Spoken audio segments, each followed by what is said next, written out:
दीदी स्टार्ट कर लेते हैं, ऐसे धीरे धीरे ज्वाइन हो जाएंगे सभी। चलो, मैं सोचती हूँ आज थोड़ा सा जगन्नाथ जी का अष्टक कर लें क्या? हाँ जी, हाँ जी, हाँ जी। आप करो जगन्नाथ जी का अष्टकम। हाँ जी, एक मिनट दीदी। हरे कृष्णा। सभी को दंडवत प्रणाम। जगन्नाथ अष्टकम।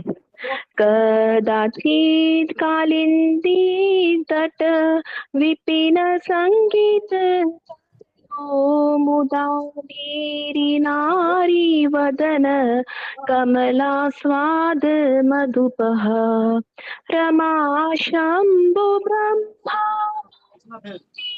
गणेशार्चित जगन्नाथ स्वामी नयन पथगामी भव तुम्हें भुजे सव्य वेणुं शिरसि शिखि पेच्छं कटितटे दुकूलं नेत्रान्ते सहचर कटाक्षं विधदते सदा श्रीमद्वृन्दावन वसति लीला परिचयो जगन्नाथः स्वामी नयन पथगामी भवतु मे महाम्बोधिस्थिरे कनक रुचिरे नील शिखरे वसन् प्रासादन्त सहज बलभद्रेण बलिना सुभद्रा मध्यस्थः सुरसेवावसरतो जगन्नाथः स्वामी नयन पथगामी भवतु मे कृपापारावार जलद श्रीनिरुचिरो रमावणि राम स्फुरद अमल पंकेरुहमुख सुरेन्द्रेराराध्य श्रुतिगण शिखा गीत चरितो जगन्नाथः स्वामी नयन पथगामी भवतु मे रथारूढो गच्छन्ति मिलितभुजि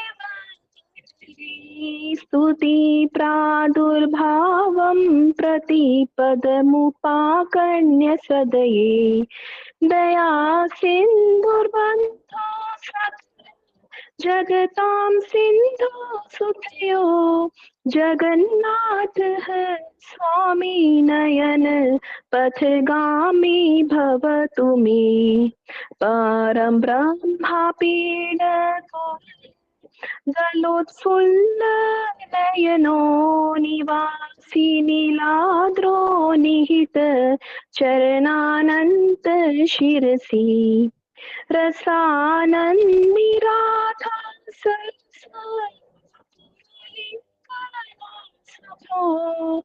जगन्नाथः स्वामी नयन पथगामी भवतु मे नवेयाचे राज्यं न च कनकमाणिक्य विभवं न याचेऽहं रम्यां सकल जनकाम्यां वरवधूं सदा काले काले गीत चरितो जगन्नाथः स्वामी नयन पथगामी भवतु मे हर त्वं संसारं धृत तरम् असारं सुरपते हर त्वं पापालं विततिम् अपरां यादवपते अहो दीननाथे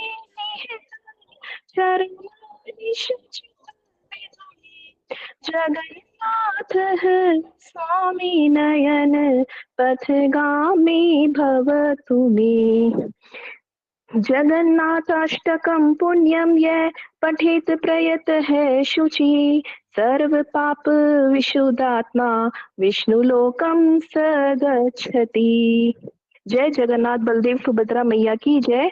जय सुदर्शन चक्र की जय। जय क्षेत्रपुरी धाम की जय। जय जगन्नाथ। हरे कृष्णा। सभी को दंडवत प्रणाम।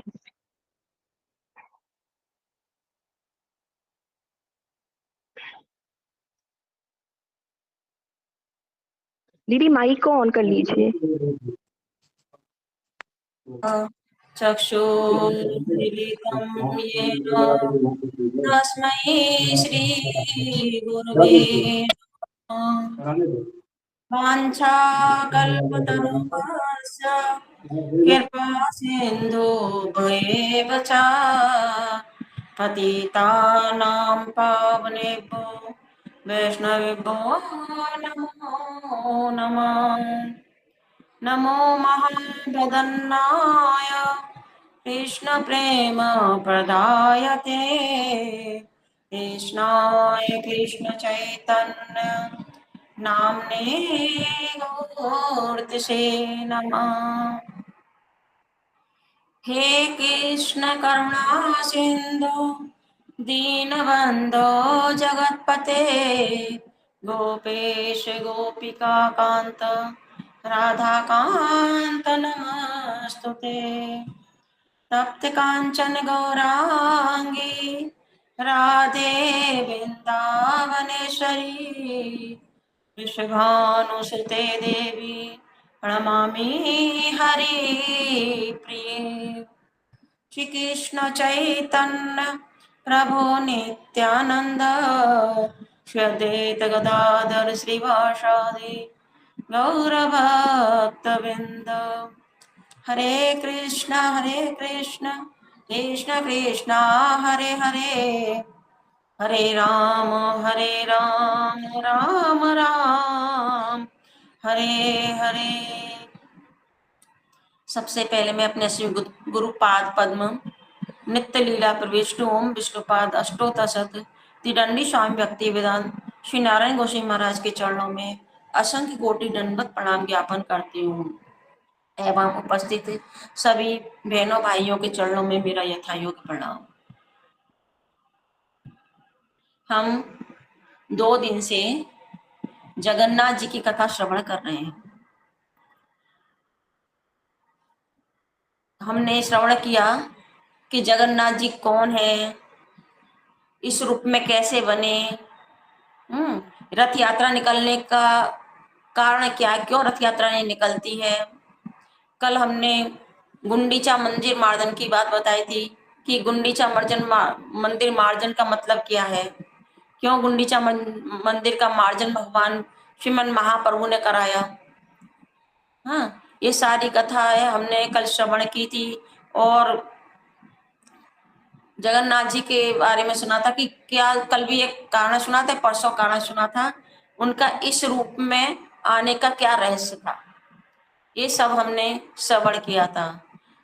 जगन्नाथ जी 15 दिन तक अपने मंदिर में ही हैं और ना ही भक्तों वो लोगों का आना, क्योंकि जगन्नाथ जी का मंदिर बंद हो जाता है 15 दिन तक। जगन्नाथ जी को बुखार आ जाता है तो भक्तों का प्रवेश नहीं होता मंदिर में, भक्त लोग दर्शन करने नहीं आते हैं, तो जगन्नाथ जी अकेले रह जाते हैं, उनका मन ही नहीं लगता, बीमार भी हो गए हैं और मन नहीं लगता।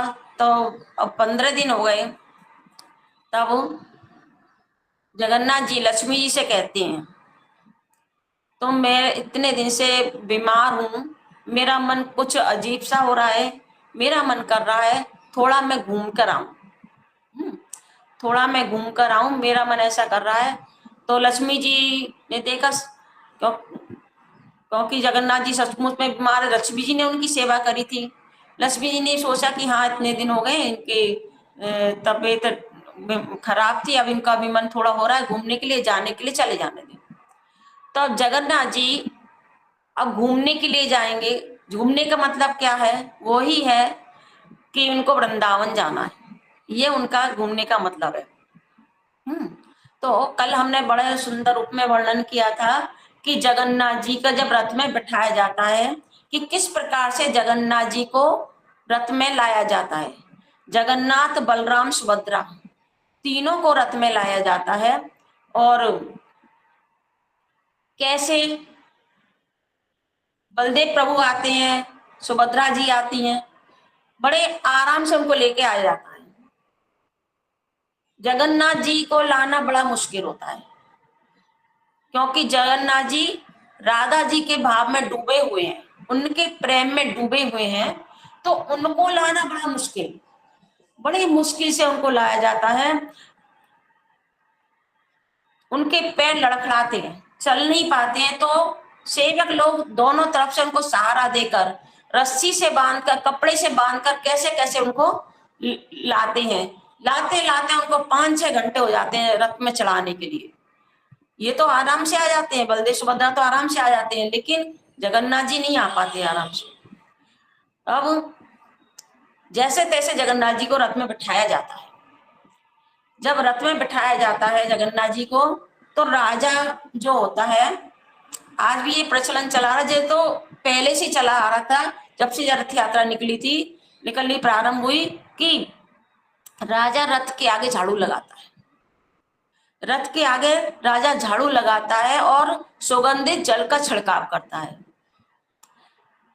अब ये महाप्रभु, जब से ये महाप्रभु जगन्नाथपुरी में आए हैं, तब से क्या हुआ, पहले जो रथ यात्रा निकलती थी उसमें क्या करते थे कि हाथी, घोड़ा और राजा अपने सैनिकों से रथ को खिंचवाता था। आज महाप्रभु जब रथ आए हैं यहाँ पर, तो महाप्रभु ने कह दिया कि नहीं, ये रथ घोड़े हाथी द्वारा नहीं खिंचवाया जाएगा, ये रथ तो हम भक्त लोग ही खींचेंगे। अब भगवान रथ पर विराजमान है, महाप्रभु के असंख्य असंख्य भक्त हैं। यहाँ से बंगाल से भी, गौड़ देश से ही बहुत भक्त आ जाते हैं, रथ यात्रा के बहुत भक्त आ जाते हैं गौड़ देश से, लाखों लाखों उनके भक्त हैं। तो महाप्रभु क्या करते हैं, सभी भक्तों को अपने हाथ से चंदन लगाते हैं, माला पहनाते हैं, और 4 मंडलियां होती हैं उनकी। 4 मंडलियों में, एक में 2-2 तो मृदंग बजाने वाले होते हैं, और नृत्य करने वाले होते हैं, एक नृत्य करने वाले होते हैं, और असंख्य लोग उनका सहारा देने वाले होते हैं, कीर्तन में सहयोग करने वाले होते हैं। तो जो 4 मंडली बनाई जाती हैं, उनमें नर्तक होते हैं अद्वैताचार्य जी, एक मंडली के अद्वैताचार्य जी होते हैं, एक मंडली के बक्रेश्वर पंडित होते हैं, एक मंडली के हरिदास ठाकुर होते हैं। इस प्रकार से ये 4 मंडली बनाई जाती हैं। और चौथी मंडली के जो होते हैं नित्यानंद प्रभु, ये 4 नृत्यक होते हैं, 4 जने उसमें नृत्य करते हैं, और 4 गायक होते हैं, मुख्य 4 गायक होते हैं कीर्तन करने वाले। इसमें स्वरूप दामोदर होते हैं, और एक होते श्रीवास पंडित, एक मुकुंद और गोविंद घोष। ये 4 मुख्य कीर्तनिया होते हैं, और सब लोग लाखों लाखों लोग होते हैं, वो एक एक उसमें मंडली में उनको सहायक कीर्तन में सहायता करते हैं। इस प्रकार से 4 मुख्य मंडलियां महाप्रभु की होती है। और फिर 3 मंडलियां आती हैं जो गौड़ देश से, जो कुलीन ग्रामवासी होते हैं, और शांतिपुर वाले होते हैं, श्रीखंड वाले होते हैं। तो ये 7 मंडलियां होती हैं रथ यात्रा के समय। 4 मंडली का रथ के आगे होती हैं, और एक मंडली दाहिने और बाएं दोनों साइड में होती है, एक मंडली होती है पीछे। जब महाप्रभु ने देखा कि जगन्नाथ जी रथ में विराजमान हो गए हैं, रथ में चढ़ गए हैं, तो महाप्रभु बड़े एकदम, महाप्रभु उस समय किस भाव में, वो राधा भाव में विवाहित है, राधा भाव में विवाहित है। और जगन्नाथ जी को रथ पे चढ़ के कहते हैं, जय जय जगन्नाथ मन मोहन रथ में आए विराजत हैं, जय जय जगन्नाथ मन मोहन रथ में आए विराजत हैं। गोपी भाव विभोर महाप्रभु रथ के आगे नाचत हैं, गोपी भाव विभोर महाप्रभु रथ के आगे नाचत हैं, जय जय जगन्नाथ मन मोहन रथ में आए विराजत हैं। महाप्रभु बड़े आनंद से कह रहे हैं, अब जगन्नाथ जी रथ में विराजित हो गए हैं। अब महाप्रभु सब भक्तों के साथ में कीर्तन नृत्य प्रारंभ कर दिया और ऐसा नृत्य कर रहे हैं महाप्रभु कि सभी लोग ये समझ रहे हैं कि महाप्रभु हमारी मंडली में है। महाप्रभु एक मंडली में जो इतनी द्रुत गति से वो नृत्य कर रहे हैं कि सभी मंडली में सब देख रहे हैं कि महाप्रभु हमारे साथ में है और उनके आंखों से अविरल अश्रु धारा बह रही है और ऐसी जैसे पिचकारी निकल रही हो आंखों में से और सारे भक्तों को नहला रही है। अब देखे महाप्रभु बड़े भाव में विभोर होके जब नृत्य कर रहे हैं तो उन्होंने फिर घेरा बना दिया, लोगों ने घेरा बना दिया कि महाप्रभु को कोई नृत्य में कष्ट ना हो, जगह बना के घेरा बना के और सभी भक्त लोग मृदंग बजा रहे हैं, कीर्तन कर रहे हैं और महाप्रभु भाव में विवाहित होकर नृत्य कर रहे हैं। वो किस भाव में डूबे हुए हैं महाप्रभु? महाप्रभु उस भाव में डूबे हुए हैं। कल भी मैंने बताया था कि वो जो जगन्नाथ मंदिर है वो द्वारका है और गुंडीचा मंदिर वृंदावन। वो महाप्रभु जो राधा इस समय वो राधा भाव में है तो क्या जगन्नाथ जी को स्वयं ब्रजेंद्र नंदन श्याम सुंदर के रूप में देख रहे हैं कि ये कौन है, ये मुरलीधारी दो बीच मुरलीधारी कृष्ण है। वो जगन्नाथ जी उस रूप में नहीं देख रहे, वो जगन्नाथ जी को देख रहे हैं ब्रजेंद्र नंदन श्याम सुंदर के रूप में। और वो क्या कर रहे हैं, अपने मन रूपी रथ पर उनको बैठाकर लेके जा रहे हैं। भाव इनका ये है। ये भाव इनका कैसे आया, कब आया कि जब कृष्ण द्वारका से कुरुक्षेत्र में गए थे सूर्य ग्रहण के समय, सारे द्वारका वासी गए थे, सारी महेशियां गई थी। यहाँ पे वसुदेव जी और सारी जो है देवकी वसुदेव आदि रोहिणी मैया सब इधर से गए थे। यहाँ तक कि पांडव लोग भी गए थे, पांडव भी गए थे, कुंती भी गई थी, सभी लोग गए थे कुरुक्षेत्र में। लाखों लाखों लोग गए थे सूर्य ग्रहण के उत्सव में। और इधर से ब्रजवासी लोग गए थे। जब ब्रजवासी लोग इधर से गए तो ये सब लोग बैठे हुए हैं, कृष्ण उनके साथ में बातचीत कर रहे हैं सारे द्वारका वासियों के बीच में। अब जब ब्रजवासी जो गए वो बैलगाड़ी पे गए थे तो किसी ने आकर कहा कि ब्रज से सभी नंद बाबा जसोदा मैया ब्रजवासी आए हैं। तो कृष्ण ने जैसे ही सुना कि ब्रजवासी आए हैं तुरंत उठ के चले गए अपने मैया बाबा और ब्रजवासी से मिलने के लिए और सबसे बड़े प्रेम से मिले। और कृष्ण सबसे मिलकर रो रहे हैं क्योंकि बहुत दिनों बाद में, बहुत सालों बाद में अपने प्रियजन से वो अपने ब्रजवासियों से वो मिले हैं, अपने प्रियजन से मिले हैं। हाँ, तो अब जसोदा मैया को देखकर, नंद बाबा को देखकर भगवान बड़े प्रसन्न हो रहे हैं। अब इधर गोपियां इंतजार करें कब कृष्ण हमसे मिले, कब कृष्ण हमसे मिलेंगे। तो जसोदा मैया ने देखा कि अरे यदि गोपियां कृष्ण से नहीं मिले तो कहीं ऐसा ना हो प्राण त्याग दे, तब हम तो बहुत देर हो गई मिलते हुए, अब हमें चलना चाहिए, अब इन कृष्ण को गोपियों से मिलाना चाहिए। अब कृष्ण गोपियों से मिल रहे हैं और गोपियां अपने हृदय के भावों को व्यक्त कर रही हैं। तो कह रही है कि तुम्हारे बिना सूना है, सारी की बात जो ब्रज की बात है सारी बातें वो कर रही हैं। तो कृष्ण कह रहे हैं अरे मैं तो तुमसे दूर थोड़ी हूँ, मैं तो वहां पर केवल एक मात्र वहां पे नाम मात्र के लिए हूँ, लेकिन मैं तो पूरा की पूरा तुम्हारे पास में हूँ।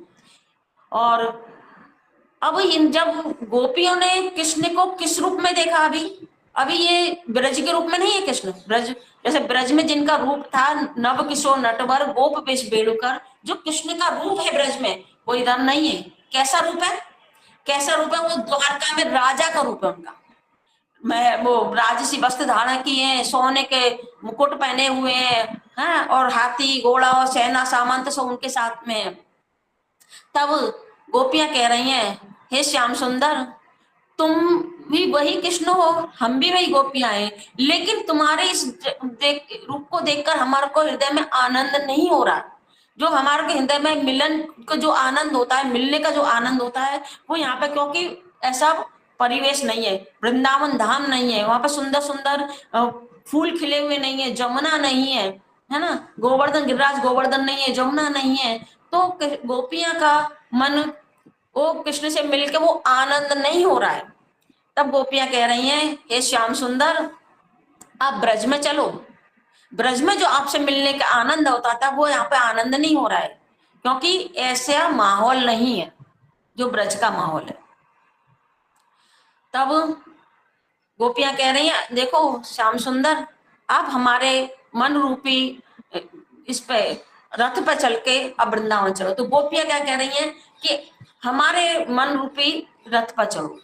तो गोपियां अपने मन रूपी रथ पर भगवान को विराजित कर रही हैं, विराजित करके वो भाव से जैसे वृंदावन को लेके जा रही हैं।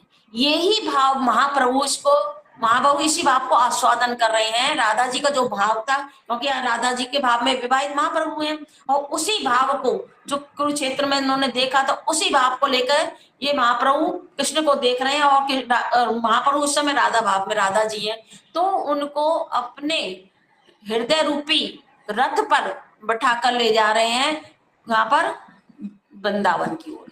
ये महाप्रभु का भाव है। और महाप्रभु जब जगन्नाथ कीर्तन करें, जगन्नाथ जय जगन्नाथ जय जगन्नाथ, तो इतने भाव में भिगो रहे हैं कि उनके मुंह से पूरा जगन्नाथ शब्द नहीं निकल रहा। ज ज ज ज गा गा गा गा, ज ज ज ज गा गा गा गा, ऐसा उनका शब्द उनके मुख से निकल रहा है। और फिर जैसे ही महाप्रभु नृत्य बंद हो जाता, जगन्नाथ जी ही चलने लगते, और जहां महाप्रभु का नृत्य शुरू हो जाता, जगन्नाथ जी स्थिर होकर, रथ नहीं चलता था कि अपने आप जगन्नाथ जी रुक जाते थे और महाप्रभु के नृत्य का दर्शन करते थे। तो इस प्रकार से वो रथ चल रहा है। अब थोड़ी इस सारे जो रथ यात्रा जो निकल रही है, इसको देख रहे हैं राजा प्रताप रुद्र। कल भी मैंने बताया था, राजा प्रताप रुद्र जो है पुरुषोत्तम जाना के पुत्र है, जो महाप्रभु के प्रिय प्रिय परिकर है। लेकिन महाप्रभु उनको कृपा नहीं कर रहे हैं। कारण क्या है? क्योंकि एक सन्यासी को राजसी दर्शन नहीं करना चाहिए। तो वो राजा है, विषयी है, इस वजह से महाप्रभु इस चीज को दिखा रहे हैं। महाप्रभु तो भगवान है, लेकिन जगत को शिक्षा दे रहे हैं कि एक सन्यासी को विषयी लोगों का दर्शन नहीं करना चाहिए, विषयी लोगों का अन्न नहीं खाना चाहिए। ये प्रकार से महाप्रभु उनको शिक्षा दे रहे हैं, जगत के जीवों को शिक्षा दे रहे हैं।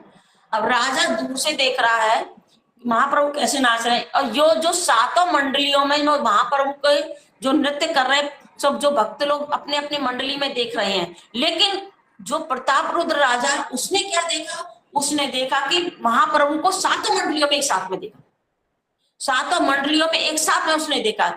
मंडली वाले अपने अपने में देखा, लेकिन जो प्रताप रुद्र राजा ने, उसने सारी मंडलियों में देखा। तो सारी मंडलियों में देखा तो वो एकदम विस्मित हो गई, ये क्या देख रहा हूं मैं? ये महाप्रभु का इतना ऐश्वर्य, साक्षात भगवान है, ये तो सारी मंडलियों में एक साथ में नृत्य कर रहे। तब वो मूर्छित होकर गिर पड़े। तब उनको स्वरूप दामोदर ने उनको जगाया, उठाया और सांत्वना दी।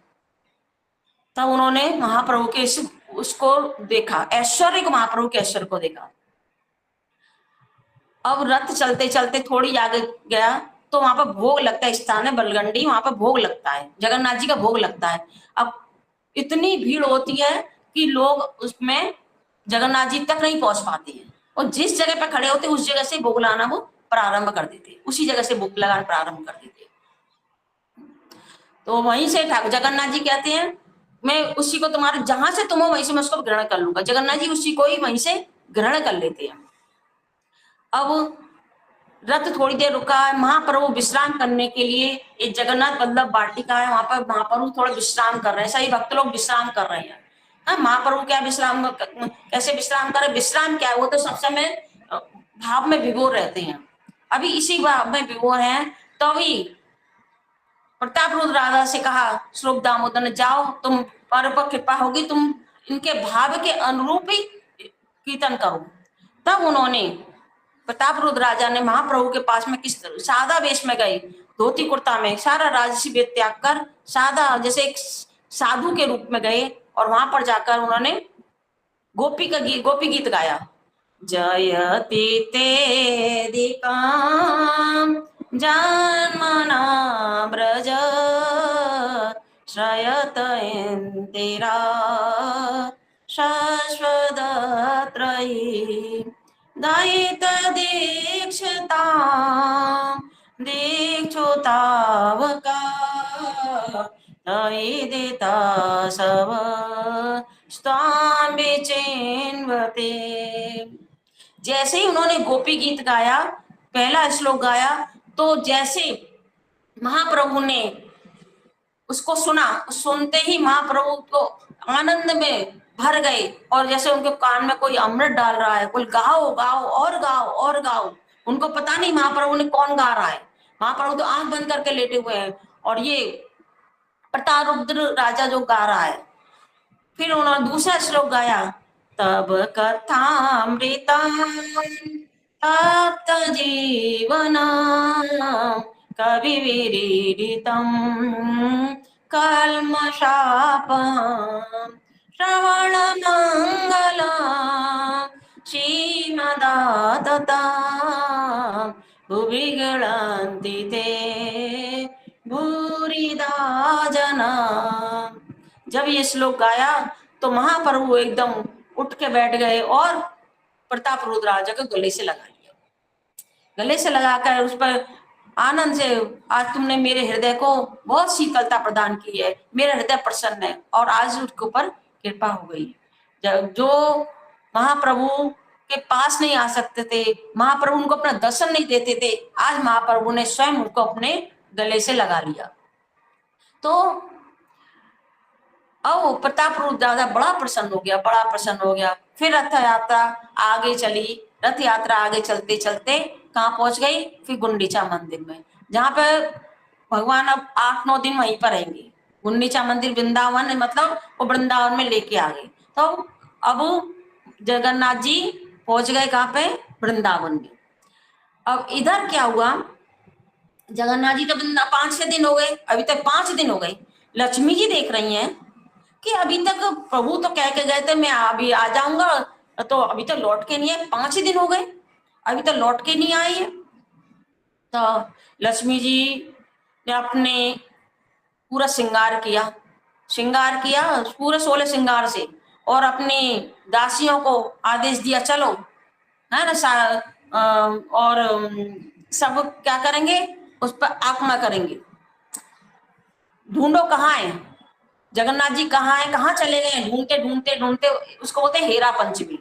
हेरा पंचमी के दिन लक्ष्मी जी जाती है रथ पर सवार होकर जगन्नाथ जी के से युद्ध करने के लिए, जगन्नाथ जी के ऊपर आक्रमण करने के लिए जाती हैं। क्रोध में जाती हैं कि अभी तक लौट के कैसे नहीं आए। जब गए थे तो लक्ष्मी जी ने भेष क्यों दिया था, तो उन्हें पता था कि बलदेव प्रभु साथ में जा रहे हैं, सुभद्रा जा रही है, कोई चिंता वाली बात नहीं। अकेले जाते तो उनको लगता कि वृंदावन चले गए होंगे, भाग गए होंगे वृंदावन, लेकिन साथ में तो वो बलदेव सुभद्रा जी है, तो उनको ऐसा कोई शक नहीं हुआ। लेकिन अब तक लौट के नहीं आते, इसको दिक्कत हो, उनको क्रोध आ गया। अब क्रोध में अपनी दासियों को तैयार कर दिया, अस्त्र शस्त्र लेकर चलो, और रथ लेकर तैयार होकर चलेगी, ढूंढने लगी। हेरा मतलब ढूंढना, हेरा पंचमी का मतलब पंचमी के दिन हेरा पंचमी होते, उनको ढूंढना है। जगन्नाथ जी को ढूंढते ढूंढते गए तो कहाँ पहुंच गए, वो पहुंचे वहां पर गुंडीचा मंदिर। वहां पे देखे जगन्नाथ जी का रथ खड़ा हुआ है। जब रथ खड़ा हुआ है जगन्नाथ जी का, तो उनका क्रोध बढ़ गया, और जो सेवक थे जगन्नाथ जी के, जितने वो सेवक थे ना, और सारे सेवकों को क्या किया, उन्होंने बंदी बना लिया, रथ को मार मार कर तोड़ा, और सेवकों को बंदी बना दिया। तो हमारे प्रभु को तुम, हमारे स्वामी को तुमने लेके रखा है, लौटाया नहीं, अभी तो लौटा के लेके नहीं आए। तब उन्होंने हाथ जो के पाते हैं, ठीक है हम कल ही आपके ठाकुर जी को लौटा के लेके आएंगे। तो इस प्रकार से लक्ष्मी जी सबको बंदी बनाकर और सबको मार पिटाई करके रथ को तोड़ ताड़ के फिर लौट के आ जाती है। तो ये हेरा पंचमी का इस उत्सव को महाप्रभु अपने भक्तों के साथ में देख रहे। ये 5 दिन बाद जगन्नाथ जी की रथ यात्रा हो जाती है, उसके बाद में ये 5 दिन बाद में ये हेरा पंचमी होती है। लक्ष्मी जी स्वयं रथ लेके जाती हैं और जगन्नाथ जी के ऊपर आक्रमण करने के लिए ये 5वें दिन होती है। उसके बाद में जगन्नाथ जी का रथ जो है बाद में लौट के आता है, इसको बोलते हैं उल्टा रथ। और 9 दिन बाद में जगन्नाथ जी अपने रथ पर सवार होकर फिर से जगन्नाथ मंदिर में लौट के आ जाते हैं। इस प्रकार से ये रथ यात्रा निकलती है। हाँ, और ये जगन्नाथ जी की जो लीला है, ये बहुत भक्तों के साथ में इनकी बहुत सारी लीलाएं हैं। एक लीला नहीं है, जगन्नाथ जी विभिन्न प्रकार की लीला करते हैं। ये तो यहाँ तक तो उनकी है कि जगन्नाथ जी की रथ यात्रा निकल गई, रथ यात्रा निकलने के बाद में वहां पर जो गुंडीचा मंदिर में वहां पर ही बहुत अच्छे से उनकी सेवा पूजा चलती थी, 8-9 दिन तक सेवा चलती थी। उसके बाद में 9वें दिन जगन्नाथ जी लौट के अपने द्वारकापुरी में, द्वारकापुरी मतलब जगन्नाथ मंदिर में आ जाते हैं। अब इधर प्रश्न उठता है कि कृष्ण यदि अपने ब्रजवासियों से इतना प्रेम करते हैं, हाँ, तो उनको विरह ताप में जलते हुए छोड़ के क्यों चले गए? प्रश्न उठता है कि क्यों छोड़ के चले गए? तब कहते हैं जगन्नाथ भगवान कृष्ण कभी भी किसी को नहीं छोड़ते। अभी कोई भी भक्त को भगवान नहीं छोड़ते हैं, चाहे वो कनिष्ठ भक्त हो, चाहे उत्तम हो, चाहे मध्यम हो, चाहे उनका परिकर हो, भगवान कभी किसी को नहीं छोड़ते हैं। तो द्वारका जाने का मतलब क्या हुआ? फिर क्यों गए वो? तो द्वारका में भी तो उनके भक्त हैं, द्वारकावासी भी तो हैं, तो उनको जो उनकी अभिलाषा थी, उनके दर्शन की अभिलाषा थी, उनके साथ में इनकी जो इच्छा थी, उनकी इच्छा को, अभिलाषा को पूर्ण करने के लिए भगवान वहां पर गए। कहां पर? द्वारका गए, मथुरा गए, द्वारका गए, क्योंकि भगवान के तो सभी भक्त है ना, मथुरावासी हो, चाहे वैकुंठवासी हो, द्वारकावासी हो, सभी तो भगवान के भक्त हैं। तो सभी भक्तों की इच्छा को पूरी करने के लिए भगवान सबके पास में जाते हैं। तब इधर प्रश्न उठता है, तो ठीक है चले गए, उनकी इच्छा पूरी करने के लिए चले गए, फिर लौट के आ जाते। लौट के क्यों नहीं आए? लौट के अपने वृंदावन में लौट के आ जाते, आए क्यों नहीं लौट के? तो इसके उत्तर में कह रहे हैं कि भगवान कृष्ण ने कंस को मार दिया, है ना, कंस वध किया। कंस का ससुर कौन है? जरासंध।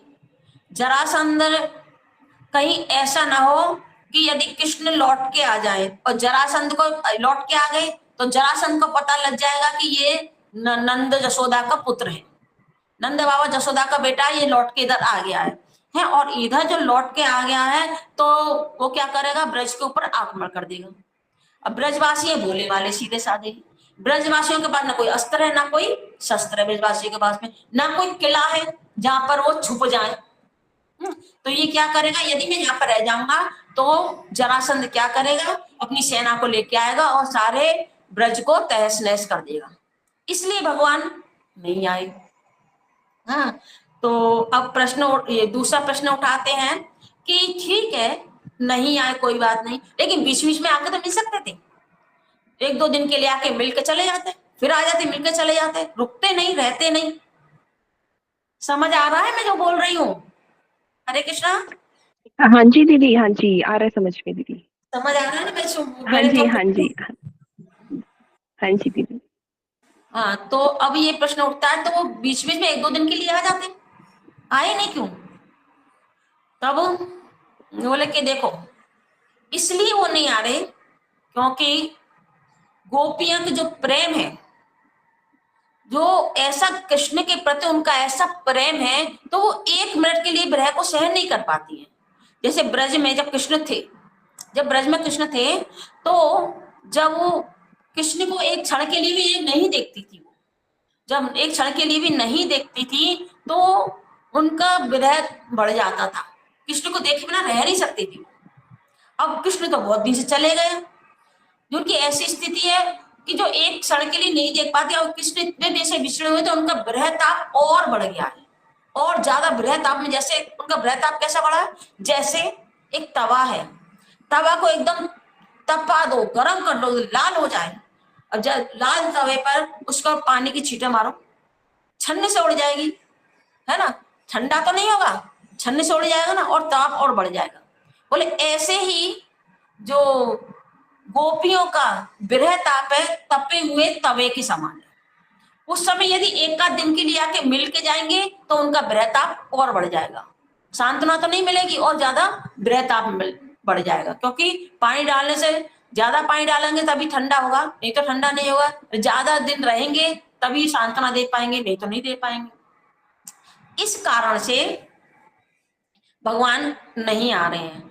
और फिर प्रश्न उठाते हैं कि ठीक है नहीं आ रहे, तो जैसे भगवान तो असंभव को संभव कर देते हैं, है ना, भगवान क्या कहते हैं कि उनमें तो सब सामर्थ्य है, सब कुछ करने की सामर्थ्य है। भगवान कृष्ण में सब कुछ करने की सामर्थ्य है। वो जब उन्होंने एक ही रात में मथुरा वासियों को द्वारका भेज दिया और वहां पर सभी के लिए रहने का स्थान बन गया। द्वारका में इतने सारे लोग रह रहे हैं और मथुरावासी सारे के सारे मथुरावासी चले गए द्वारका में, उन्होंने रहने का सबका ठिकाना बना दिया। तो ये ब्रजवासियों को भी ले जाते, चलो यहाँ पे नहीं आते तो अपने पास तो ले जाते, ब्रजवासियों को द्वारका में ले जाते। तो द्वारका में क्यों नहीं लेके गई? वो तो भगवान तो सब कर्म में समर्थ है ना, हर एक काम में समर्थ है, भगवान तो सब कुछ कर सकते हैं। ना को हाँ को ना कर देते हैं, तो क्यों नहीं लेके गई? बोले इसमें भी एक रहस्य है। वो है कि जो ब्रज है वो एकदम माधुर्यमय भूमिका है और द्वारका जो वहां पे एकदम ऐश्वर्य है, ऐश्वर्य पूर्ण ऐश्वर्य है वहां पर। और जो ब्रज में जो प्रेम है, ब्रज के प्रेम में और द्वारका के प्रेम में जमीन आसमान का अंतर है। जमीन ब्रजवासियों का प्रेम में और द्वारका वासियों के प्रेम में जमीन आसमान का अंतर है। वो ऐश्वर्यमय भूमि है और ये माधुर्यमय भूमि है। तो वहां पर ये दोनों भाव एक साथ नहीं रह सकते, विपरीत है। तो एक साथ कैसे रहेंगे? तो जब ब्रजवासी कैसे रहेंगे उनके साथ में, द्वारका वासियों के साथ में ब्रजवासी कैसे रहेंगे? और द्वारकावासी भगवान को, कृष्ण को भगवान के रूप में देखते हैं और ब्रजवासी ने कभी कृष्ण को भगवान के रूप में देखा ही नहीं। ब्रजवासी कहते हैं ये तो मेरा लाला है, ये मेरा सखा है, सखा लोग कहते तो हमारा सखा है। जशोदा मैया कहती है ये तो मेरे कोख से पैदा हुआ है, ये मेरा बेटा है, कभी उन्होंने भगवान के रूप में देखा ही नहीं। और गोपियां कहती है तो हमारे प्रियतम है। तो उन्होंने भगवान के रूप में कभी देखा ही नहीं है, क्योंकि उनका प्रेम ही इतना है कि उनको ऐश्वर्य उनके आता ही नहीं है। पर ऐसा नहीं है कि ब्रज में ऐश्वर्य नहीं है, ब्रज में तो इतना ऐश्वर्य है कि जो द्वारका वैकुंठ हम जो देखते हैं वो एक अंश मात्र भी नहीं है ब्रज के ऐश्वर्य के आगे। ब्रज का ऐश्वर्य कैसा है? भगवान जब 6 दिन के थे, जब 6 दिन के भगवान थे, तो उन्होंने जो 6 दिन का बच्चा हिल नहीं सकता है अपने आप, तो उन्होंने 6 दिन के जो 10,000 हाथियों का बल रखने वाली जो पूतना आई थी उसको मार दिया केवल स्तनपान करके। तो ये ऐश्वर्य नहीं है, भगवान का ऐश्वर्य नहीं है कि देखो भगवान कैसे ऐश्वर्य है भगवान का कि 6 दिन के बच्चे ने मार दिया है। कालिय नाग जो इतना विषधर कालिय सर्प था, जिसके उसके फुंकार से क्या होता, जो आकाश में जो पक्षी उड़ते हैं वो पक्षी जल के भस्म हो जाते थे, आसपास में कोई पेड़ जीवित नहीं पाता था। उसकी जो विष की जो ज्वाला थी, उसकी केवल ज्वाला थी, जमुना के हृदय में रहता था वो, एक हृदय में रहते उसकी ज्वाला से इतना उसके तीव्र ताप था उसका ज्वाला में, तो पक्षी आकाश में उड़ नहीं पाते, जो उड़ के जाता वो जल के भस्म हो जाता, पेड़ पौधा सारे जल के भस्म हो जाते। तो उसी कालिय नाग पर भगवान ने नृत्य किया। कितने साल के थे वो? 6 साल के। तो इसमें भगवान का ऐश्वर्य नहीं है, पूर्ण ऐश्वर्य इसमें। 7 दिन के भगवान ने गिरिराज जी को धारण कर लिया। 7 दिन की अवस्था में और किस पे धारण? कन्नी उंगली, छोटी उंगली पे धारण कर लिया। तो ना कोई सेना सामंत लगाए ना कुछ, और अपने आप ही भगवान ने उसको धारण कर लिया। तो ये ब्रज में ऐश्वर्य तो पूर्ण है, लेकिन प्रेम इतना है कि वो भगवान को भगवान के रूप में देखते नहीं है, वो देखते हैं कि अरे कन्हैया ने गिरिराज थोड़ी धारण किया, इसके बस की कहाँ गिरिराज धारण करना। इस हमने जो लाठियां लगाई है ना, जो हाथ से सादा लाठियां लगाई है ना, तब ये इसको धारण कर पाए गिरिराज धारण। तो कन्हैया की बस की नहीं है, वो देख रहे हैं पूर्ण ऐश्वर्य, लेकिन इसको कि अपना बच्चा समझते हैं ना, वो बच्चा है, बच्चा समझते हैं, वो भगवान नहीं समझ रहे हैं। तो ऐसा अब जो ऐसा उनके अंदर प्रेम है, ब्रजवासियों के अंदर इतना प्रेम है कि कृष्ण को भगवान के रूप में नहीं देखते, अपने बच्चे और अपने सखा के रूप में दर्शन करते हैं। तो इधर बताते हैं गुरुजी कि जैसे देखो ब्रज में ऐश्वर्य कैसा है, जैसे खोलता हुआ दूध है, दूध उबल रहा है, उसके अंदर एक कोई काला तिनका डाल दिया जाए, वो क्या करता, कभी ऊपर आता कभी नीचे जाता है। तिनका जब दूध उबलता है तो तिनका ऊपर और नीचे जाता है। तो जो तिनका क्या है, वो है ऐश्वर्य, और दूध क्या है, वो है माधुर्य, हाँ, ब्रज का प्रेम। तो जो ऐश्वर्य बीच बीच में भगवान दिखाते हैं, जैसे 3 महीने के उन्होंने सप्तासुर का वध कर दिया, 6 दिन के पूतना का वध कर दिया, 7 वर्ष की अवस्था में जो गिरिराजदार, ये कभी कभी भगवान अपने ऐश्वर्य को दिखाते हैं, देखो मैं कितना बलवान हूँ, कितना शक्तिशाली हूँ, ये दिखाते हैं भगवान, है ना। लेकिन ब्रजवासी उसको वो अपने बेटे के रूप में उसको ले लेते हैं। तो इस प्रकार से कहा कि दोनों एक साथ में, और वो तो वहां पर द्वारका की महिषिया है जो तो भगवान को, उनको सब उनके ऐश्वर्य बुद्धि है, ये तो भगवान है, कहीं उनके चरणों में अपराध ना हो जाए, कहीं ऐसे ना हो, तो उनके अंदर ये ऐसा प्रेम जैसा ब्रजवासियों का ऐसा प्रेम उनके अंदर नहीं, तो दोनों विपरीत हो जाएंगे। और फिर दूसरी बात क्या है कि अब साथ में रहेंगे, इधर देवकी वसुदेव भी हैं और इधर नंद बाबा जसोदा भी हैं। अब नंद बाबा जसोदा मैया का पुत्र बुलवाएंगे अपने को, न देवकी वसुदेव का पुत्र बुलवाएंगे।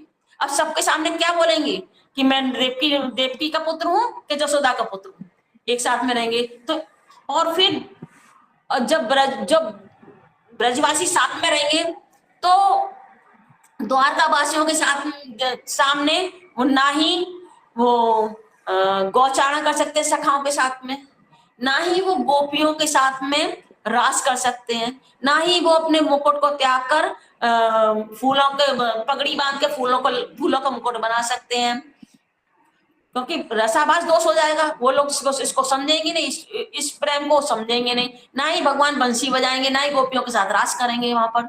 इसलिए भगवान ब्रजवासियों को द्वारका में लेके नहीं गए, ये कारण है। तो जो ब्रज में जो जिस स्थान पर जो भाव होता है उसी के ही स्थान वहीं पर उसको शोभायमान होता है। जो भाव जैसे ब्रज का भाव ब्रज में ही शोभायमान होगा, द्वारका भाव द्वारका में ही शोभायमान होगा, ब्रज का भाव द्वारका में नहीं और द्वारका भाव ब्रज में शोभायमान नहीं होता है। इसलिए भगवान इसको भी कह दिया कि मैं कैसे लेके जाऊं, ये तो दोनों विपरीत है ना, ऐश्वर्य माधुर्य दोनों विपरीत है, तो दोनों एक साथ में नहीं रह सकते, और रहेंगे तो दोष रसाभास दोष हो जाएगा।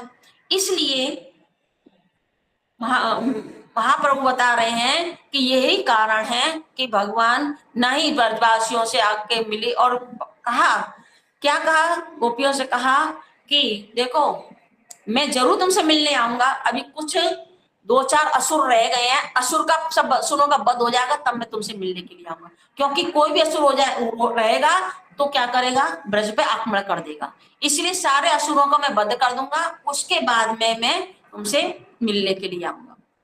इस प्रकार से ये भगवान ने अपने भक्तों को कभी छोड़ा नहीं है। भगवान कह रहे हैं कि मैं अपने भक्तों को, एक भी भक्त को नहीं छोड़ सकता, ब्रजवासी को भी नहीं छोड़ सकता, ना द्वारकावासी को छोड़ सकता, ना बैकुंठवासी को छोड़ सकता, मैं अपने भक्तों किसी को छोड़ नहीं सकता। तो यहाँ पर भगवान ने यही बात बतलाई है कि रथ यात्रा का जो प्रसंग बताया कि अभी गोपियां कृष्ण को द्वारका से वृंदावन लेके आने के लिए कह रही। अब ये तो रथ यात्रा का अभी प्रसंग हुआ। अब देखो जो जगन्नाथ जी के भक्तों के साथ में जो लीला है, अब हम उनका वर्णन करेंगे कि जगन्नाथ जी को गीत गोविंद, एक ग्रंथ है गीत गोविंद के जो पद हैं, कीर्तन है, जगन्नाथ जी को बहुत प्रिय है वो। तो जहां भी कोई गाता होता जगन्नाथ जी मंदिर में से भाग जाते हैं उसको सुनने के लिए, बस उनके कान में आवाज आनी चाहिए, वहां पर कोई गीत गोविंद गा रहा है तो बस भाग जाते हैं। ऐसे ही एक लड़की बैगन के बगीचे में बैगन को तोड़ रही है और गीत गोविंद का गान कर रही है, श्रुत कमला कुछ मंडल दित मंडले कलित ललित मनमाल जय जय देव हरि, वो इसका मंगल गीत गा रही है। जगन्नाथ जी के कान में जैसे ही आवाज पड़ी, जगन्नाथ जी मंदिर में से भाग गए और मंदिर में से भागकर वो सुनने लगे, तो जहां पर जो लड़की गा रही थी उसको सुनने के लिए भाग गए, और कांटे के जंगल में से जा रहे हैं, कांटे में उनके कपड़े लग लग के फट गए।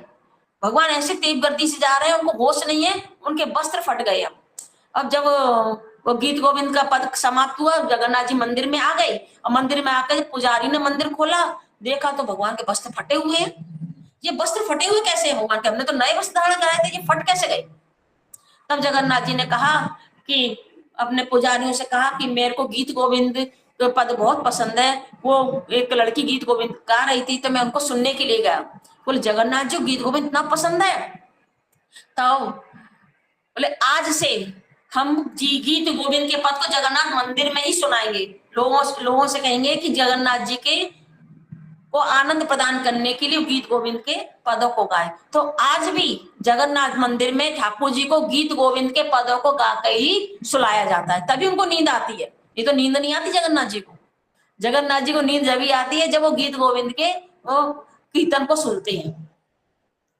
तो ऐसे और जो जगन्नाथ जी को जो वस्त्र है ना, जो अंदर जो वस्त्र पहनते हैं जगन्नाथ जी, उस पर पूरा गीत गोविंद के जितने भी कीर्तन है सारे लिखे हुए हैं। और उस कपड़े को जगन्नाथ जी पे सबसे पहले वो कपड़ा अंदर पहनाया जाता है जगन्नाथ जी। आज भी वो वस्त्र पहनाते हैं जगन्नाथ जी को जो गीत गोविंद लिखा हुआ होता है इसपे। तो ऐसा गीत गोविंद जगन्नाथ जी को बहुत प्रिय है। और आप सभी जानते हैं कर्माबाई की खिचड़ी। कर्माबाई की खिचड़ी जो है जगन्नाथ जी को बड़ी प्रिय थी। एक कर्माबाई थी तो जगन्नाथ जी को रोज खिचड़ी भोग लगाती थी। जगन्नाथ जी उसकी खिचड़ी खाने के लिए आते थे। खिचड़ी खाने के लिए रोज उसके घर पे आते थे और बड़े प्रेम से वो खिचड़ी बना के जगन्नाथ जी को भोग लगाती थी। तो एक दिन कोई संत वहां पर गए, वो बिना नहाए धोए बना देती थी, जल्दी जल्दी बिना नहाए धोए लेके खिचड़ी बना देती जगन्नाथ जी खिलाने के लिए। तो किसी संत ने कहा अरे मैया जरा नहा धोकर शुद्ध पवित्र होकर तो खिचड़ी विचड़ी बनाया कर, भोग बना ठाकुर जी का भोग बनाती है तो थोड़ा नहा धो के पवित्र होकर बनाया कर। तो उसने क्या कहा ठीक है आप जैसे कह रहे हैं मैं नहा धो के पवित्र होकर बना दूंगी। तो दूसरे दिन क्या हुआ, और नहाने धोने में उसका समय लग गया। और समय लग गया, जगन्नाथ जी कह रहे कर्मा कर्मा कर्मा जल्दी करना जल्दी करना, मत कर्मा मतलब जल्दी कर्मा, वो देर हो रही है। तो उसके जब इससे नाम पड़े कर्माबाई है, जल्दी कर। तो खिचड़ी जल्दी खिला। अब खाते खाते क्या हुआ, अभी जगन्नाथ जी हाथ भी नहीं धो पाए, मुंह भी नहीं पहुंच पाए, इतने में मंदिर की घंटी बज गई, जगन्नाथ जी भाग गए। घंटी बजी तो जगन्नाथ जी भाग गई। मंदिर में नहीं दिखेंगे तो पुजारी क्या सोचेंगे, अभी मुंह पे खिचड़ी लगी हुई है, हाथ में खिचड़ी लगी हुई है, क्योंकि हाथ धोए नहीं है ना मुंह धोया, खिचड़ी लगी हुई है। तो सब पुजारी ने देखा कि ये जगन्नाथ जी के मुंह पे खिचड़ी कहां से लग गई, ये खिचड़ी कहां से आई इनके मुंह पे। फिर जगन्नाथ जी ने कहा मैं जाता हूँ खिचड़ी खाने के लिए, कर्माबाई खिचड़ी खाने के लिए जाता हूँ, मुझे खिचड़ी बहुत पसंद है कर्माबाई की। तो जब तक वो कर्माबाई जीवित थी जगन्नाथ जी उसकी खिचड़ी खाने के लिए प्रतिदिन जाते थे। और जब वो कर्माबाई मर गई तो उसके नाम से आज भी जगन्नाथ जी का खिचड़ी का भोग लगता है। पहला भोग खिचड़ी का ही लगता है जगन्नाथ जी का, क्योंकि जगन्नाथ जी पहले सुबह सुबह खिचड़ी खाने के लिए जाते थे। तो आज भी जगन्नाथ मंदिर में खिचड़ी का ही भोग लगता है जगन्नाथ जी का है। और एक जो उनके भक्त थे जिनका नाम था माधव दास, वो भगवान के बड़े प्रिय भक्त थे, बड़े प्रिय भक्त थे भगवान के। और उनका जन्म यहाँ पर हुआ था कानकुज में, एक ब्राह्मण कुल में इनका जन्म हुआ था। अब जन्म होने के बाद में उनके शादी विवाह हुआ, विवाह के बाद में उनकी एक बेटा हुआ है। उनकी पत्नी मर गई। जब पत्नी मर गई तो जब लड़का हुआ, लड़के को बड़ा किया, थोड़ा बड़ा हो गया तो उसको ऊपर सपा छोड़ के वो घर त्याग कर आ गए। और घर त्याग कर आके भजन करने लगे, जगन्नाथपुरी में आ गए। जगन्नाथपुरी में आकर भजन करने लगे। जब जगन्नाथपुरी में आए तो इनको खाने पीने को कुछ मिला नहीं। और भगवान तो अपने भक्तों को भूखा तो रखते नहीं है, भगवान को चिंता है, हमसे ज्यादा भगवान को चिंता होती है, भक्तों की चिंता भगवान को ज्यादा होती है। तो भगवान ने देखा कि अरे ये तो मेरा माधव तो भूखा है बहुत। तो शाम को ठाकुर जी के लिए भोजन की थाली आई थी, तो उस थाली को लेकर लक्ष्मी जी से कहा कि जाओ उसको माधव को दो, मेरा भक्त आया है वृंदावन से माधव, उसको वो दो। तो वो थाली लेके जैसे ही वो अपनी कुटिया में बैठ कर भजन कर रहे हैं, तो नींद तो आ नहीं रही थी, भजन कर रहे हैं, तो देखा कि छम छम पायल की आवाज आई है। तो पीछे मुड़ के देखा तो कोई नहीं, लेकिन थाली रखी हुई दिखी थी, सोने का थाल था, सोने के थाल में भोजन रखा था। तो बड़ा खुश होकर उस भोजन को ग्रहण किया। अब जब सुबह पुजारी ने देखा कि ठाकुर जी की थाली कहाँ सोने की, ठाकुर जी थाली तो दिख नहीं, थाली कहाँ गई। तब ढूंढा ढूंढे तो इसी के घर में, क्योंकि मंदिर के पास में इसकी कुटिया थी, तो इसके पास में ये थाली मिल गई। तो बोले चोर चोरी करता है, भक्त बनता है और चोरी करता है। तो उसको बंदी बना लिया, बंदी बना लिया पुजारियों ने। तब जगन्नाथ जी ने उनको पुजारी को सपने दिया, नहीं नहीं इसने चोरी नहीं की है, मैंने खुद ही इसके पास में ये भोजन भेजा। तब पुजारी को पता लगा, तो पुजारी को लगा मुझसे तो बड़ा अपराध हो गया, हम तो भगवान के चरणों में अपराध हुआ, भक्ति के चरणों में अपराध हो गया। तो उन्होंने क्षमा याचना करी, क्षमा मांगी उनसे, तो क्षमा उन्होंने क्षमा कर दिया। अब क्या हुआ, अब जगन्नाथपुरी में रहने लगे। जगन्नाथपुरी में एक दिन माधव दास जी को बड़ी ठंड लग रही, बड़ी जोर से ठंड लग रही। ठंड तो माधव दास जी को लग रही है और इधर कांप रहे जगन्नाथ जी। देखो भक्त और भगवान में कैसा प्रेम होता है, हृदय एक होता है, भक्त और भगवान का हृदय एक होता है। और कैसा प्रेम है कि ठंड लग रही है माधव दास को और कांप रहे हैं ठाकुर जी। तो ठाकुर जी कांप रहे हैं, ठाकुर जी ने रजाई ओढ़ी और उस एक दूसरी रजाई लेके माधव दास को जाके अपने हाथों से उड़ा के आई। इधर माधव दास को उड़ा, इधर ठाकुर जी की भी ठंड गायब, उनका कांपना भी गायब। तो ऐसे जो माधव दास से बड़े प्रिय भगवान के भक्त थे। तो एक दिन बीमार हो गए, वो माधव दास जी बीमार हो गए अकेले, कोई तो उनका सहायता करने वाला है नहीं। साधु संत तो अकेले होते हैं, घर बार छोड़ देंगे तो कौन उनकी सहायता करेगा, अकेले रहते हैं। लेकिन वो अकेले नहीं रहते, उनके साथ में भगवान रहते हैं, उनके साथ में भगवान रहते हैं। तो अब उनको लग गई बहुत तेज दस्त। अब दस्त लग गई तो ये तुम समुद्र के किनारे आ गई, तो मेरा कौन गंदा हो जाएगा, इधर कौन मेरे को देखेगा, समुद्र के किनारे तो भालू पड़ी रहती है, तो मैं यहाँ पर पैखाना वगैरह कर दूंगा। तो अब भगवान को चिंता लग गई। भगवान स्वयं गए और उसको पानी से उसके अंगों को साफ किया। देखो भगवान ने क्या किया, उनके अंगों को साफ किया, पानी से धुलवाया, सारे जो उनको दस्त लग गए थे सारा उनका सफाई की। तो ये देख कर ना इनको बड़ा दुख होता था। बोले देख तेरे दुख को देख के मुझे दुख होता है, लेकिन तुम्हारे को दुख होता है मेरे दुख को देख के प्रभु, लेकिन मुझे तुमसे ज्यादा दुख होता है कि तुम ऐसा घृणित काम करते हो, इतना ये मेरे जैसे अधम पतित के तुम लैट्रिन साफ करते हो, ये मेरे को नहीं देखा जाता। तो बोले कि तो प्रभु आप तो सब कुछ समर्थ है करने में, आप क्यों ना जब मेरा जो जो दुख है, जो दर्द, मेरे जो कष्ट हो रहा है मेरे को, आप इसको आप तो 1 मिनट में इसको भगा सकते हो ना। तो बोले हाँ मैं दूर तो कर सकता हूँ, लेकिन मैं करूंगा नहीं। बोले क्यों? बोले देखो ये मैं इसलिए नहीं करूंगा क्योंकि ये कर्म को फल को भोगना पड़ता है। जो हम जैसे कर्म करके आते हैं उसको भोगना पड़ता है। यदि मैंने दूर कर दिया, इसी समय तुम्हारा दूर कर दिया, तो तुमको अगला जन्म लेना पड़ेगा, अगले जन्म में फिर भोगना पड़ेगा इसको। इसलिए मैं चाहता हूं इसको भोगवा दूं, तुम्हारे को भोगवा दूं, इसलिए मैं इसको दूर नहीं कर रहा। तो मैं और इसलिए तुम्हारी सफाई कर रहा हूँ, सेवा कर रहा हूँ। तो क्योंकि कहीं ये ना कहें कि जो भगवान के भक्त होते हैं, साधु होते हैं, उनके भगवान कोई मदद नहीं करता उनकी, है वो पड़े रहते भगवान दुखी पड़े रहते, भगवान उनकी मदद नहीं करता है। तो मैं ये दिखाने के लिए कि देखो मैं भगवान होकर भगवान के अपने भक्तों की कैसे मदद करता हूँ, कैसी सेवा करता हूँ, मदद करता हूँ, इस चीज को दिखाने के लिए मैं तुम्हारे सेवा कर रहा हूँ कि जगतवासी ये ना कहें कि भगवान की भक्ति करने वाले के कोई सहारा नहीं होता है, तो ये भगवान की भक्ति करना ही छोड़ दे। जो भगवान, उसका असली सहारा भगवान होते हैं। इस चीज को दिखाने के लिए वो भगवान क्या कर रहे हैं, उसके लैट्रिन साफ कर रहे हैं। और तो कुछ समय बाद वो पीड़ा भी दूर हो गई, जितना कर्म फल था भोग लिया और भोग के वो दूर हो गया। अब वो एकदम स्वस्थ हो गए। स्वस्थ हो गए तो भिक्षा वृत्ति करते थे, भिक्षा मांग के खाते थे। तो एक दिन एक स्त्री बुढ़िया के पास में भिक्षा करने के लिए गए। भिक्षा करने के लिए गए तो वहां पर वो गाली गलौज दिया। उसने दिया तो कुछ नहीं, गाली गलौज कर दिया। हट्टे कट्टे हो, खाते पीते कमाते धमाते होते नहीं, बस मांग मांग के खाते पीते रहते हो, ये नहीं तुम कमाओ धमाओ। तो इस प्रकार से जब वो बोले तो वो आ गए, कुछ बोला नहीं, लौट के आ गए।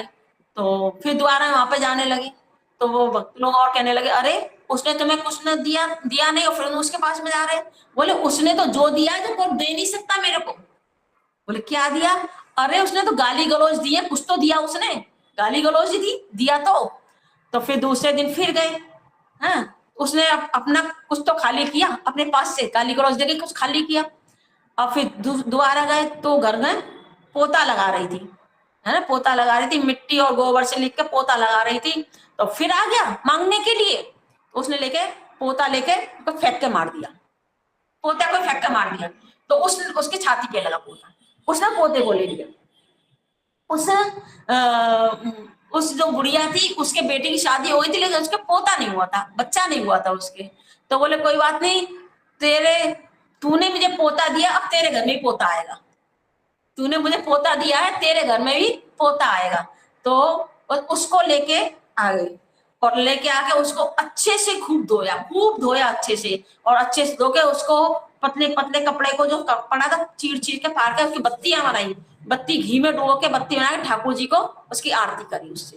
तो उससे ठाकुर जी की आरती करी, इधर तो ठाकुर जी की आरती करा, इधर उसका मन पवित्र होता चला जा रहा है, क्योंकि उसकी वस्तु भगवान की सेवा में लगी। और कहते हैं ना, जो वस्तु हम भगवान की सेवा में सेवा के लिए देते हैं ना, तो हमारी वो व्यर्थ नहीं जाती है। भगवान की सेवा में लगी हुई वस्तु ना तो हमारा घाटा होता है, और बल्कि क्या होता है, हमारा ही कल्याण होता है। उससे क्या हुआ कि हमारे जो हृदय में जो गंदगी अनर्थ है वो धीरे धीरे धुलते चले जाते हैं। तो इधर आरती करे, उधर उसका मन पवित्र निर्मल हो गया। अब फिर दोबारा गया मांगने के लिए, भिक्षा मांगने के लिए। तो आज उसने बड़े ही उसके चरणों में गई और खूब अच्छे से उसने खूब सामग्री उसको दी। तो कहते हैं कि कैसे भगवान उसके हृदय को साफ कर देते हैं, जो भगवान की बस, क्योंकि साधु संत क्या करते हैं, भिक्षावृत्ति तो करते हैं, उस भिक्षावृत्ति से लाके उसको सब ठाकुर की सेवा में लगाते हैं। ठाकुर जी की सेवा में लगा के निमित्त तो साधु होता है, लेकिन ठाकुर जी क्या करते हैं, उसका ही कल्याण करते हैं। फिर उसके बाद में वही अब माधव दास की इच्छा हुई मैं वृंदावन जाऊं, तो वृंदावन गया।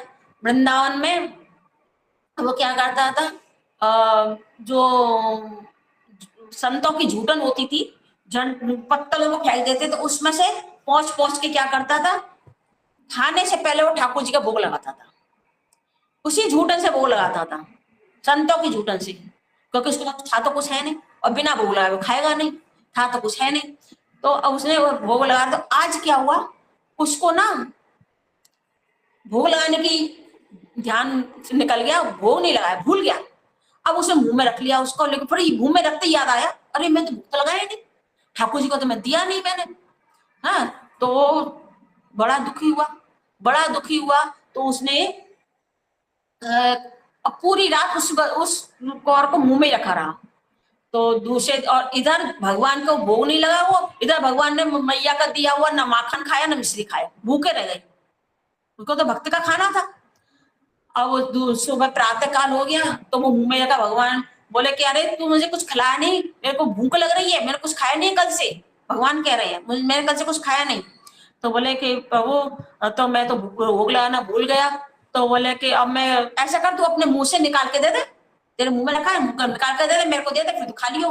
बोले नहीं नहीं, मैं ऐसे कैसे अपना झूठा तुमको दे दूंगा, अपना झूठा कैसे दे दूंगा। बोले इतने दिनों से तू सबकी झूठन खिला रहा है मेरे को, आज अपनी भी खिला दे झूठन, अपनी झूठन भी खिला दे। तो अब वो तो खिलाने को राजी नहीं, भगवान ने उसको सिर को ऐसे ऐसे खिलाया, तो उसके मुंह से 2-4 दाने मुंह से निकल के गिर गए, और भगवान उसको उठा के भगवान खाने लगे। भगवान झूठा पूटा नहीं देखते, भगवान प्रेम देखते, भगवान प्रेम देखते हैं कि किसका कितना प्रेम है मेरे प्रति।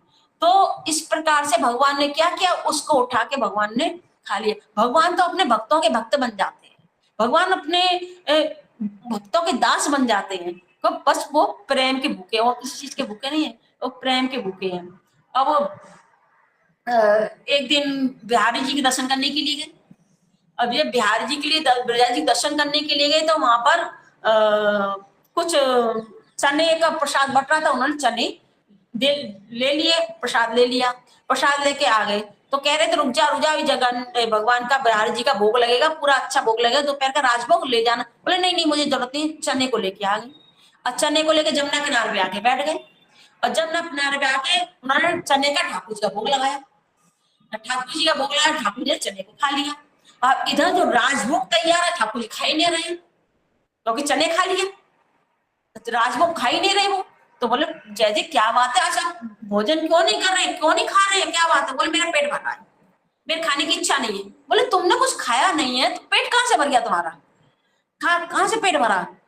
तो बोले हाँ मेरा भक्त है, उसने मेरे को चने खिला दिए, मेरे को चने खिला दिए, मेरा पेट भर गया।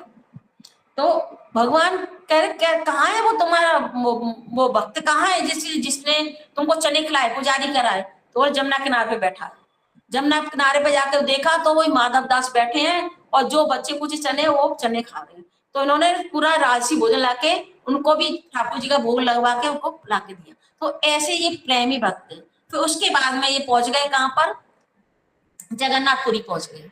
और जगन्नाथपुरी करके भगवान भी जगन्नाथ जी, जगन्नाथ जी कृष्ण ही है। और जगन्नाथपुरी में पहुंचकर अब जगन्नाथ जी से रोज वार्तालाप होती है इनकी। समुद्र किनारे पे दोनों टहलते रहते, बातचीत करते हैं, कृष्ण और माधव दास दोनों टहलते रहते और बातचीत करते रहते। तो जगन्नाथ जी कह रहे हैं माधव दास से, बड़े उदास बैठे हैं, उदास मुंह से कहे, क्या बात है आज ठाकुर आप उदास क्यों है, बताओ कारण क्या है, और दुखी क्यों, उदास क्यों? बोले क्या बताऊं तुम्हें? बोले बताओ तो नहीं ठाकुर, क्यों आप उदास हो, क्यों दुखी हो? तो बोले कि अरे आज मेरा मन नहीं लग रहा। क्यों नहीं लग रहा? मेरे को ब्रज की चोरी करने की बात याद आ रही है। बोले चोरी? बोले हाँ, मैं ब्रज में तो माखन की चोरी करता था, कितने घर घर में जाकर चोरी करता था, लेकिन यहाँ पर तो कोई चोरी का कोई बात ही नहीं, जब से आए हो मैंने चोरी नहीं करी। तो बोले भगवान माधव दास बोले प्रभु अब छोड़ो चोरी वोरियों को, क्या चोरी वोरी करनी है? बोले नहीं मेरा मन कर रहा है चोरी करने का, पर मेरे कोई साथी नहीं है, कोई साथी हो उसके साथ ही मैं चोरी करूं, कोई साथी नहीं है मेरा जिसे मैं चोरी करूं के साथ में। तो माधव दास तुम मेरे साथ चोरी करो। बोले मैं तो भैया भजन करने वाला हूं, मैं का चोरी करने वाला, मैं कैसे चोरी करूं?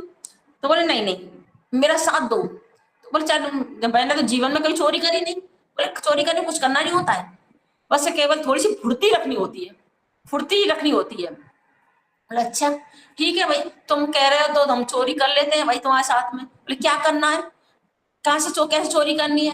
बोले मुझे कटहल के बगीचे में जाना है और मुझे कटहल खाने की बड़ी इच्छा है, पका हुआ कटहल होता है वो बड़ा फल बन जाता है, बड़ा सुंदर उसका स्वाद होता है।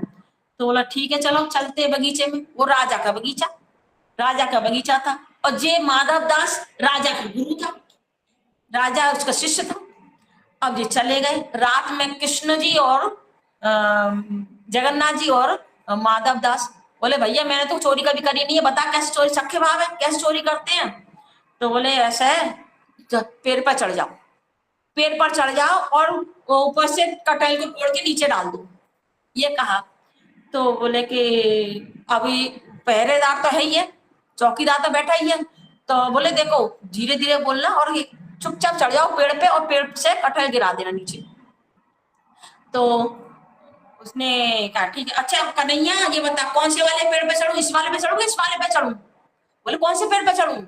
अब इतने में जैसे ही बोला कन्हैया कौन से पेड़ पे चढ़ूं, इस पे चढ़ूं कि इस पे, तो इतने में चौकीदार आ गया, मैं बताता हूँ कौन से पेड़ पे चढ़ूं, कौन से वाले पे चढ़े मैं बताता हूँ। तो एकदम दोनों छुप गए और फिर चौकीदार पे जाकर बैठ गया, देखा नहीं, छुप गए दोनों जने, कन्हैया ने पकड़ के छुपा दिया इनको। अब फिर दोबारा कन्हैया चढ़ जा पेड़ पे। अब कृष्ण के कहने पे पेड़ पे चढ़ गए। अब जब पेड़ पे चढ़ गए तो अब बोले कटहल गिराओ। अब उन्होंने फिर कह दिया जोर से कन्हैया कौन सा वाला गिराऊं, ये वाला गिराऊं ना ये वाला कटहल गिराऊं, कौन सा वाला कटहल गिराऊं? अब जैसे ही उन्होंने कहा कौन सा वाला गिराऊं, फिर वो चौकीदार आ गया।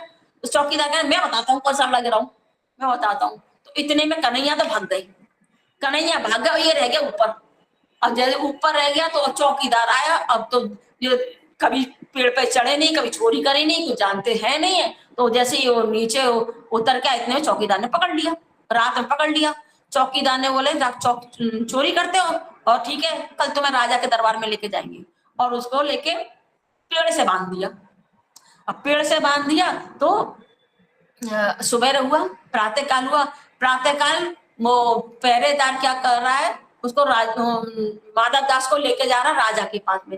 राजा वो वॉक करते हुए, मॉर्निंग वॉक करते टहलते टहलते सामने से आ रहे हैं। बोले अरे ये तो मेरे गुरुजी हैं, तो गुरुजी को बांध क्यों रखा है भाई तुमने? तो बोले कि भाई इन्होंने चोरी करी है। भाई मेरे गुरुजी के बारे में ऐसे क्यों बोलता है कि चोरी करी? बोले नहीं नहीं, इससे उनसे कुछ मत कहो। हाँ मैंने करी, चोरी करी है। तो गुरुजी आपने चोरी? बोले हाँ। अब कुसंग में पड़ेंगे तो ये सब करना ही पड़ेगा ना। वो कह रहे कुसंग मतलब कृष्ण का संग करा, कृष्ण के संग में तो कुछ ना कुछ तो हमें करना ही पड़ेगा ना। तो बोले कुसंग किसका संग किया आपने? तो बोले घर पे चल के बताएंगे। अब राजा के घर में चले गए, महल में चले गए, उन्होंने सारी घटना बताई कि ऐसे ऐसे जगन्नाथ जी की खाने की इच्छा थी कटहल, तो हम उसका कटहल की चोरी करने के लिए वन में गए। बोले प्रभु की कटहल खाने की इच्छा थी? तो बोले ठीक है, एक कटहल नहीं, मैं तो पूरा बगीचा प्रभु के नाम पे कर देता हूँ। कटहल का पूरा बगीचा जगन्नाथ जी के नाम पे कर दिया। हाँ, और अब उनको छोड़ दिया। वो ये भी चले गए। अब फिर शाम, दूसरे दिन शाम को मिले, वो समुद्र किनारे टहलते हुए कन्हैया आ गए, जगन्नाथ जी आ गए। और वो भाई भाई रात कैसे कटी? जगन्नाथ जी पूछ रहे हैं रात कैसे कटी? बोले भैया कैसे कटी, तू तो छोड़ के आ गया हमें, हमें तो तूने चोर बना दिया, बंदे बनवा दिया तूने, हमें तो छोड़ के आ गया तू। तो अब बोले देख, तू छोड़ के तो आ गया लेकिन तू तो कुछ नहीं कर पाया, हमने कर दिया। बोले क्या कर दिया? बोल देख, तू तो एक कटहल नहीं ले पाया, मैं पूरा बगीचा बगीचा के तेरे लिए ले आया, पूरा की पूरा बगीचा तेरे नाम कर दिया मैंने कटहल का, और राजा ने तेरे नाम कटहल का बगीचा कर दिया, और देख पूरा की पूरा बगीचा लेके आया। और जगन्नाथ जी बड़े खुश हुए, बड़े खुश हुए उससे मिलकर कि देखो ये तो भक्तों का आपस का प्रेम है, भगवान कोई भूखे हैं क्या? भगवान भगवान तो केवल भक्तों के साथ में प्रेममयी कीड़ा करते हैं। तो ये जगन्नाथ जी भी कोई बड़े कौतुकी हैं, कृष्ण तो है ना, बड़े कौतुकी हैं। तो इस प्रकार से ये क्या करते हैं, कीड़ा करते हैं। जगन्नाथ जी तो जगन्नाथ है ना, जगत के नाथ है। जगत जगन्नाथ जी का प्रसाद जगत पसारे हाथ, और वो जगत पसारे हाथ वाले क्या कर रहे, वो चोरी कर रहे हैं। वो चोरी करने के लिए जा रहे हैं, और लोग क्या कर रहे हैं, और लोगों को अपना प्रसाद अर्पण कर रहे हैं। तो ऐसे जो जगन्नाथ जी की महिमा है, जो हमने 3 दिन से श्रवण की है, कि ऐसे अपने भक्तों के साथ में वो किस प्रकार से कीड़ा करते हैं, किस प्रकार से उनके साथ हास प्रयास करते हैं, किस प्रकार से प्रेम विलास करते हैं अपने भक्तों के साथ में जगन्नाथ जी। तो ये हमने 3 दिन के अंदर ही हमने बहुत कुछ श्रवण किया है। तो बहुत डिटेल में, बहुत विस्तार में है, लेकिन 3 दिन का ही समय था, तो इसलिए हमने उसको सूक्ष्म रूप में, शॉर्ट में ही हमने इसका वर्णन किया। कभी समय होगा तो अभी आगे कभी हम विस्तार से इसका वर्णन करेंगे। तो आप सभी भक्तों ने जगन्नाथ जी कथा को श्रवण किया है, और बड़े ही प्रेम से हमने इस कथा का रसपान किया है। और जगन्नाथ जी आप सभी के ऊपर कृपा करें। कल गुंडीचा मार्जन है जगन्नाथपुरी में, कल जगन्नाथपुरी में गुंडीचा मार्जन में जगन्नाथ जी के मंदिर के जो गुंडीचा मंदिर है उसकी सफाई होगी। और फिर परसों रथ यात्रा है, सभी लाखों लाखों लोग जगन्नाथ जी में जाएंगे, और जगन्नाथ जी में पहुंच गए, जाएंगे क्या, बहुत पहुंच ही गए हैं। कल गुंडीचा मार्जन है, परसों रथ यात्रा है, और जो नहीं पहुंचा है वो कल परसों में पहुंच जाएगा, और जगन्नाथ जी की रथ यात्रा में शामिल होगा। हम शरीर से तो नहीं जा सकते जगन्नाथ जी, अभी हम वृंदावन में हैं, लेकिन हाँ मन से हमें जगन्नाथपुरी जाएंगे, और मन से ही उसी प्रकार से, जिस प्रकार से महाप्रभु भाव में विवाहित होकर जगन्नाथ जी के रथ को खींचते थे, हाँ भक्त लोग भी खींचते थे, ऐसे ही हमारा भी ये भाव हो कि हम भी अपने प्यारे श्याम सुंदर को अपने मन रूपी रथ पे बैठा के अपने वृंदावन धाम में लेके आ रहे हैं। इस भाव से हम भी उस रथ यात्रा में शामिल होंगे, और जगन्नाथ जी के रथ को खींचेंगे, और जगन्नाथ जी के दर्शन किस रूप में करेंगे, जैसे जगन्नाथ जी और महाप्रभु में कोई अंतर नहीं है। वो सचल विग्रह है, वो अचल विग्रह है, इतना ही अंतर है। जगन्नाथ जी भी कृष्ण है, और चेतन महाप्रभु भी कृष्ण है, इस बात का ध्यान रखना। चेतन महाप्रभु और कोई नहीं है, चेतन महाप्रभु स्वयं कृष्ण है। राधा जी के भाव को लेके आए हैं, और राधा जी के भाव में विवाहित कृष्ण है वो, और कोई नहीं है वो। तो वही वो एक कृष्ण दूसरे कृष्ण को देख रहा, एक सचल कृष्ण अचल कृष्ण को खींच के लेके जा रहा है। ये भावना रखनी है कि वो दोनों कोई अभिन्न है, कोई अलग नहीं है। जगन्नाथ जी और चैतन्य महाप्रभु एक ही है। इस भावना से हम जगन्नाथपुरी में जाएंगे, और उसी प्रकार से जगन्नाथ जी का दर्शन करेंगे, उसी भाव से जगन्नाथ जी को हम अपने वृंदावन धाम में, वृंदावन धाम के अपने हृदय में, वृंदावन धाम क्या, अपने हृदय को हमें वृंदावन बनाना है, जहाँ पे हमारे ठाकुर जी विराजमान हो, हमारे हृदय में विराजमान हो हैं। जैसे गोपिया कह रहे आने मन मन मोर मन वृंदावन, बने बने एक करे मारे, तहा तुम्हार पादोदय यदि उदय है तभी तुम्हार पूर्ण कृपा मानी। तो क्या कह रही है कि दूसरा का मन तो मन होगा, लेकिन मेरा मन वृंदावन है। तो ये वृंदावन मतलब मेरे मन में आप क्या करो, अपने दोनों चरण कमलों को मेरे हृदय में धारण करो और वहीं पर आप विराजित हो, तभी मैं आपकी कृपा मानूंगी कि हाँ आपने मेरे ऊपर कृपा करी है कि आपने अपने चरण कमलों को मेरे हृदय में विराजित किया, यानी मेरे हृदय में आप विराजित हुए हैं। इस भावना से हमें जगन्नाथ जी की रथ यात्रा में शामिल होकर जगन्नाथ जी का रथ को खींचना है। आज इतना ही कह के अपने वक्तव्य को विराम देते हैं।